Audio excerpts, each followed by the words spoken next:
Good morning, Ways and Means. Thanks for your patience with us gathering this morning. We're going to reschedule the report that we were going to hear that got lost in the fire alarm kerfuffle. And we're going to hear an amendment to S-127 in a moment, but just want to let folks know that we are likely going to get referred S-122 on the floor today.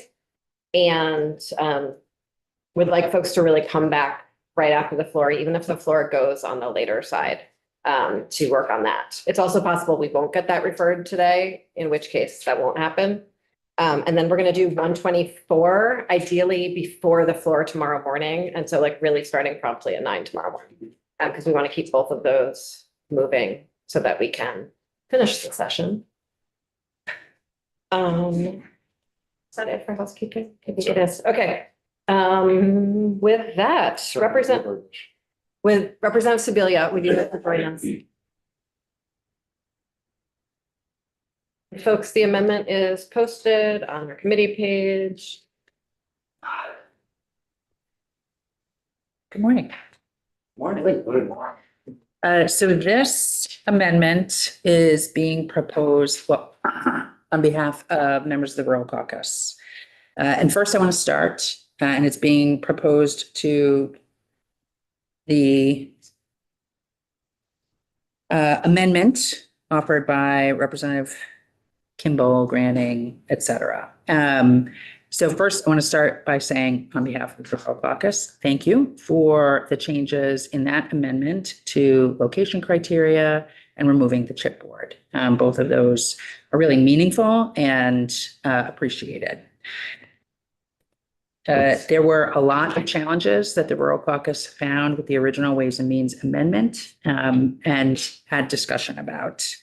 The process that we used to see if there was a consensus position, rather than, reverting to no housework, was to ask our caucus members to rank in order of importance the issues that had been identified. We've done that, and the top 3 issues were put into an amendment to you. So these reflect the biggest issues with the Rural Caucus members, not all members, and not all issues.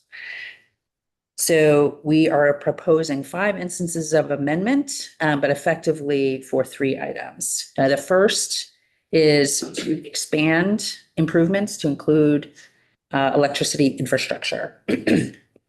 And for those of you, I'm not sure why that has been removed from the Senate version, but we have in the state of Vermont 1 investor-owned utility, 2 rural electric cooperatives, and then I should know how many, but many, many municipal utilities. Those are all different types of electric utilities. Their costs are passed on to ratepayers. Again, we only have 1 investor-owned electric utility. Our rural cooperative utilities are really struggling to keep up infrastructure, modernize infrastructure, et cetera. Last year, as a part of the RES, one of the things that we did to save money, really the biggest thing that we did to save money, was to remove group net metering, which those folks who were here will recall was a very big issue for housers who use those funds for development and to make sure that the housing that they're building has renewable power and is lower emitting. And that feels important. I think there's still more work to do as part of the energy transition and getting fair rates across the state. We do not have the same rates across the state. So when we're thinking about our housing crisis that we have, and we are talking about financing infrastructure, we are really perplexed as to why we would not include electric infrastructure. It's just really, we're perplexed why we would include broadband, which I think is important as well, obviously. But as I said yesterday, broadband's not going to power your refrigerator. So the second is on lowering the floor area threshold to 51%. We had this year, one of our members come to us and say that they thought it was really important that we started to think about what we would do with more empty buildings in rural communities when we think about the demographic shift that we've seen, when we think about increasing pressure on regulating land use, when we think about what's happening with our school buildings. We already have vacant buildings in rural Vermont, municipal buildings, and we expect that there could be more. And those are really, really important if they are reusable in those communities. And we are worried about the usable floor space thresholds in terms of that. So that is why we are proposing that the minimum floor area threshold be 51%. And thirdly, we've provided 3 instances of amendment to remove the but-for the CHIP pieces, both in the reference to the application section. That's the 3rd instance of amendment. The 4th is removing the actual but-for test. And the 5th is the rulemaking directive for the but-for test. First of all, complexity. Second of all, housing crisis. So that's it. That's my explanation. Can you tell me more about why you want to remove the but-for? Complexity, housing crisis. So, yeah, for rural communities, I'm going to choose my words, Chair Kornheiser, very carefully here. Sometimes I don't. It's a little confounding to a lot of us, the question of this question, like why we would ask this question in a housing crisis in rural Vermont with a cap that already exists, which we have done nothing to amend. So we understand that there's a desire to have guardrails. I think I spoke to, I don't know that I spoke to the effect that the guardrails may be having on our housing crisis. I certainly think we have to do our job and hold people accountable. So. The purpose of the but-for is just a simple question of, is this public money needed for this project? If it's not needed for the project, then why would we put it into the project? Mm-hmm. And so I guess I don't understand what's confounding about, yeah, there's absolutely a housing crisis. Absolutely, we should spend state money to fix the housing crisis all over the state, especially in rural areas. I just don't understand how the but-for is an impediment to that at all. Like, I just genuinely don't get it. And I have continued to not understand it throughout many conversations. Representative Feltus? I would have the same question, because when we ask for this housing infrastructure agreement with the municipality, you need to outline all of the costs and all of the structure and everything that would go into that. And it would seem to me it would be evident in that kind of information that you need this additional supplemental financing mechanism in order to make it all work. So I don't see why, I don't see why that's a burden or why that's an extra step that needs to be done. It would seem to me that the information would all be there and it would be, okay, yeah, right, we need this to make that work. I just want to make sure that we indeed are spending it that way, because I'm sure there are some housing developments that can go forward that don't need this additional finance. For a different population than what you would be. Probably a certain region of the state. Certain regions of the state and certain populations, I think that might happen. Representative Russell? Yeah, thank you. Thanks for enunciating these things. Having been associated with TIFs and for quite a long time, I wouldn't want to take the language out. There's a couple of reasons. Some of them are pretty plain English.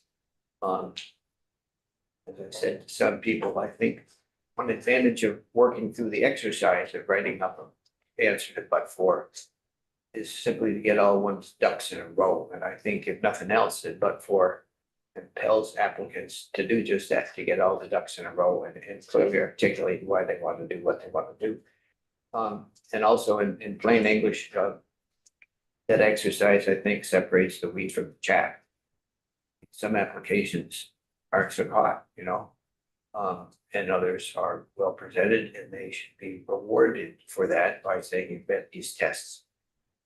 That's my short version, but basically I'm sticking pat, thank you. Representative. Chair, and I've spoken about this in committee before. Both the Vermont Leagues of Cities and Towns approves of removing the but-for test, as well as the information that we got from the state auditor. This gave us 4 examples of Pepsi not following through on their but-for test. So again, that's why I would support the removal of the but-for test. Oh, gosh, everyone. Yeah, Representative Lozada. I have also been very skeptical of the but-fors in the past, partially for what the auditor told us, and it's rather very theoretical, and it's a bit of a meta question. There's no strict test for what is or is not a but-for. My curiosity is, from a rural caucus perspective, how do you see the but-for disproportionately being disadvantageous to rural?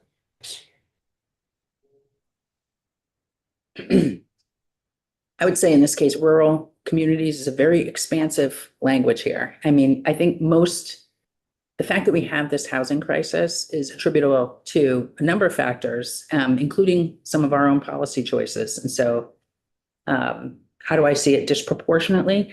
I work in an area, I don't work on development projects, but I work somewhere where they do work on development projects, and I'm aware of what it takes. I am aware of colleagues, not that I work with, but in our area, that have literally taken pay cuts to get a project across the finish line. I don't know how some of these people sleep at night. They're literal heroes in the places outside of our most dynamic and densely populated regions. So complexity, it's already incredibly hard. These types of policies, when you bring them forward for other areas, they really make the legislature seem like they're really out of touch with the reality on the ground. Folks, I want to make sure that Representative Sebelius has time to get to the other 2 committees, to not hold up our floor time. So, Representative Brannigan. Okay, I'll try and be brief. I didn't understand what you were saying in the second instance of amendment, going to the 51%. And you mentioned empty buildings in communities already. I certainly know what you're talking about, but were you saying that you thought those empty spaces should be renovated into housing and not the 65%? That's a reason why we should back down to 51? I think we should provide as much flexibility as possible. That's why. How would those empty buildings provide flexibility? That lowering the threshold for the floor space. 51%? I'm just trying to understand. Yeah, no, I want to make sure I understand your question. Yeah. Yeah, I think the lower that threshold is, the more flexibility there is. And in rural communities with these large white elephants, if in fact they are able to be reused, it may be that it's going to be mixed use. And yeah, so just providing as much flexibility as possible. Does that make sense? So you're saying one of these buildings go empty and maybe a little rundown. Yep.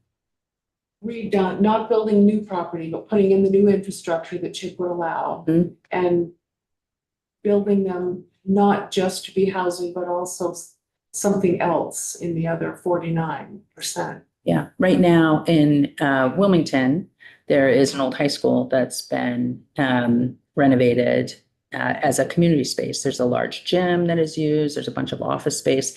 There's still a lot of room there. In theory, you could put some housing there, but Yeah. these, we want to make sure that there's as much flexibility as possible because these aren't massive buildings and they're existing structures. And So so, that building, does it have water, sewer? Is it on a road, have a sidewalk? Those are the things CHIP will provide. Mhm. Won't do anything else. Mhm. Building, the changes, the turning classrooms into kitchens, that has to be funded by the builder. mhm.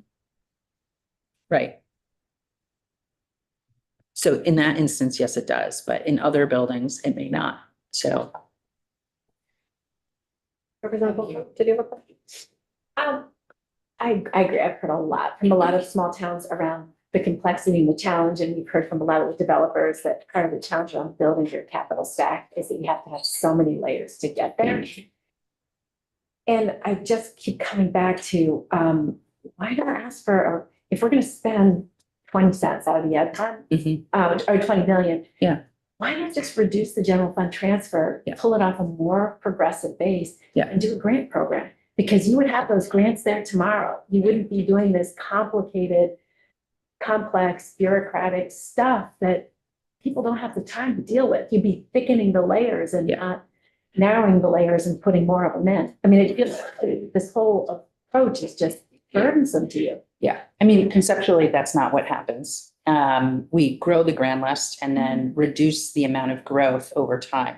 So front loading the reduction in the growth of the education fund seems pretty cumbersome in this moment, where we're looking really hard to reduce property taxes. And it seems pretty difficult to calculate also. Well, we're reducing it either way. I mean, we are using the ed fund to build housing. The question is, what's the most efficient way to use those dollars to get them out as fast as possible, because people can do the work they do. Yeah. We chose, I mean, I've been loud and clear. I wish we used that 120 million for something constructive, no pun intended. But I don't understand this, because to me, the complexity is we picked a pretty hard tool to use. And we also pick one that isn't frankly going to work if your community isn't growing anyway. Yeah, I mean, I think we probably all would agree that the ed fund needs our grand list to grow.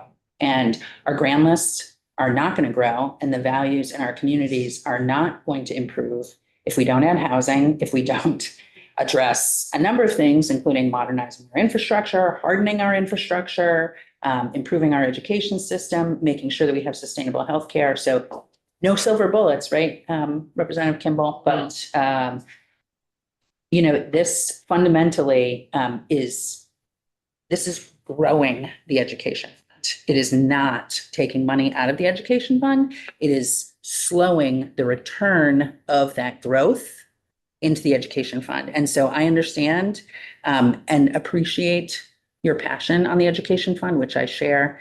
But it is fundamentally not taking money out of the education fund. I'm going to interrupt because we have argued this point more than anyone needs to in this room. I think the different fundamental question that Representative Holcomb is asking you is just that, like, tax income and financing is really complicated, even as simplified as it was as it came over from the Senate. And a grant program isn't. It's like, why hasn't the Rural Caucus pushed to just like give dollars to communities instead of this like It's also fairly complex thing? And it's That's all. if it needed, it's not the community, when we're getting people who are rushing to tell us how great this is, they're not rural communities. Mhm. I'm just telling you, it's people who've got large planning offices who are already in. Oh, I'm aware. And so the question is, why hasn't Rural Caucus talked about grants? So I think we're in a pretty tight budget area. I mean, I don't see any big grant programs being proposed this year on housing. So, Well, they're too higher up in the bill, and, again, it's gone, but we could have used that 120 million. mhm. Thank you very much. Welcome, thank you. And Madam Chair, I do want to make sure that we are explicit and clear about the work that your amendment brought forward on location criteria and the chip board. Thank you very much for that. Thank you.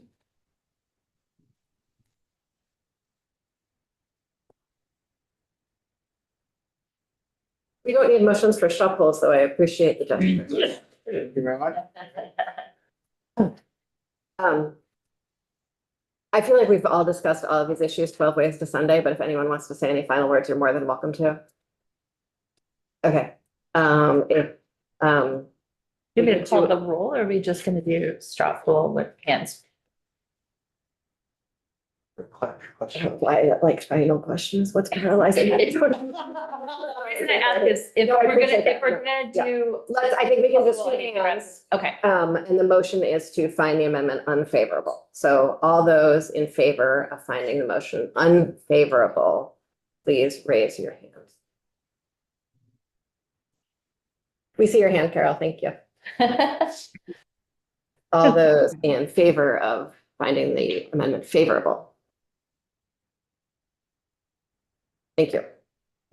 so the straw poll is 9-0 unfavorable. Thank you. Folks, we are hypothetically finished